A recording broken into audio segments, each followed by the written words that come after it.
ఒక ప్రిపరేషన్తోనే జగన్మోహన్ రెడ్డి గారు అక్కడి నుంచి ప్రారంభిస్తున్నారు అనుకోవచ్చు. నేను అనుకోవడం అయితే విశాఖ రాజధాని పాలన ఆధారం బేస్ చేసుకునినే అతని కార్యక్రమం అక్కడి నుంచి పెడుతున్నాడు. అంటే రాష్ట్రంలో బాగా వెనుకబడినటువంటి ప్రాంతాలు ఉత్తరాంధ్ర, రాయలసీమ. రాయలసీమలో నేతలు ధనవంతులు, ప్రజలు పేదవాళ్ళు. ఉత్తరాంధ్రలో ఇద్దరు పేదలే. అక్కడ నాయకుల్లో పెద్దగా సంపాదించే వాళ్ళు అయితే గీతే విశాఖపట్నంలో ఉన్నటువంటి ఏ గంటా శ్రీనివాసరావు, అయ్యన్న పాత్రుడు, అచ్చెన్నాయుడు ఇట్లాంటి వాళ్ళు కూడా చూసుకుంటే రాయలసీమ వాళ్ళు అంత కోటీశ్వర్లు కాదు.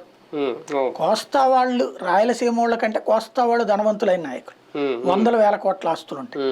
రాయలసీమలో వాళ్ళు వీళ్ళతో పోటీ పడతారు కోస్తా నాయకులు.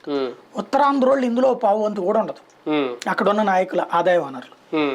ఈవెన్ పబ్లిక్ కూడా ఇక్కడ మనకి బెజవాడలోనూ ఇక్కడ 1 కోటి రూపాయలు వాల్యూ చేసేటటువంటి ఇల్లు ఉంటే అక్కడ 20 లక్షలు 25 లక్షలు చేస్తుంది. పొలాలైనా వాల్యూ అయినా అంతే ఉంటుంది.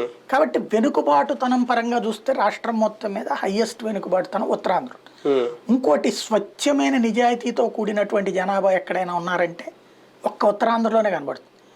వాళ్ళు చిన్నపాటి పని చేస్తే విపరీతమైన సంతోషపడిపోతారు.